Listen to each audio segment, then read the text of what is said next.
ఎవరి సంపాదన గురించి అయినా తెలుసుకోవాలంటే 4 రాళ్ళైనా వెనకేసుకున్నావా అని అడిగేవారు ఇంతకు ముందు. రాళ్ళు వెనకేసుకోవడం అంటే సంపాదించుకోవటం అని అర్థం.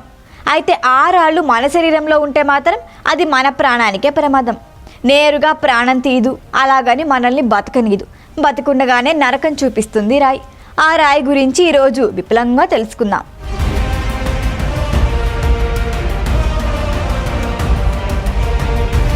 మన శరీరం నిత్యం అనేక విష పదార్థాలను వడపోస్తుంది. కొన్నిసార్లు అది వడపోయలేని స్థితికి చేరుకుంటుంది. అలాంటి సమయంలో ఆ పదార్థాలు ఎక్కడో చోట పేరుకుపోతుంటాయి. అలాంటి పదార్థాలే రాళ్ళు. ముఖ్యంగా ఇవి 2 ప్రాంతాల్లో ఉంటాయి. ఒకటి పిత్తాశయం, దీన్ని గాల్ బ్లాడర్ అంటారు. ఈ గాల్ బ్లాడర్ అనేది లివర్, ప్యాంక్రియాసిస్కి వివిధ నాళాల ద్వారా అనుసంధానమై ఉంటుంది. ఇది పైత్యరసాన్ని ఉత్పత్తి చేస్తుంది. ఇదే మన జీవక్రియకు ఇంపార్టెంట్.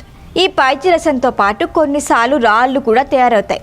ఈ రాళ్ళు పిత్తాశయంలో ఉండిపోతే తీవ్రమైన కడుపు నొప్పి వస్తుంది.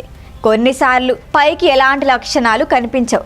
రాళ్ళు పెరిగి పెద్దవైన తర్వాత ఒక్కసారిగా మనిషి కడుపు నొప్పితో కూలబడిపోతాడు. ఈ రాళ్ళు పిత్తాశయాన్ని మిగిలిన అవయవాలతో కలిపే ట్యూబ్స్లో బ్లాక్ అవుతాయి.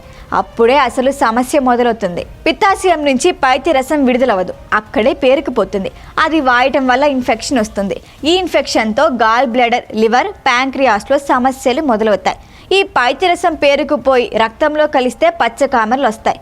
పిత్తాశయంలో రాళ్ల సమస్యలతో బాధపడేవారు అత్యధికంగా ఉన్న 5 దేశాల్లో భారత్ కూడా ఒకటి. దీనికి నివారణ ఏమీ లేదు, కానీ క్రమం తప్పకుండా వైద్య పరీక్షలు చేయించుకోవటం ఉత్తమం. కొవ్వు పదార్థాలకి దూరంగా ఉండాలి. పొట్ట మధ్యలో కుడివైపు నొప్పి వస్తుంది, భుజాలు నొప్పి తీస్తాయి. వారం 4 రోజులకి మళ్ళీ నొప్పి వస్తుంటే అది గాల్ బ్లాడర్లో రాళ్ల వల్లే అనుకోవాలి. ఒక్కోసారి నిర్లక్ష్యం చేస్తే గాల్ బ్లాడర్ క్యాన్సర్కి కూడా ఇది దారి తీస్తుంది. ఇక కిడ్నీ స్టోన్స్ గురించి మనకు తెలిసిందే. దేశంలో ప్రతి 10 మందిలో ఒకరికి కిడ్నీలో స్టోన్స్ ఉంటాయి అనేది పరిశోధకులు తేల్చిన పచ్చి నిజం.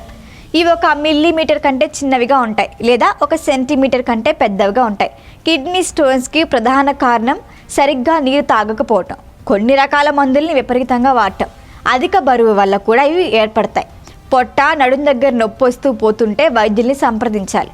తరచూ మూత్రం రావటం, మూత్రంలో రక్తం రావటం దీని లక్షణాలు.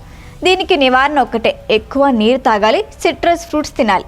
పిల్లలుగా ఉన్నప్పుడే ఆరోగ్యకరమైన లక్షణాలు నేర్పిస్తే వారికి పెద్దయ్యాక ఇలాంటి ఇబ్బందులు ఉండవు.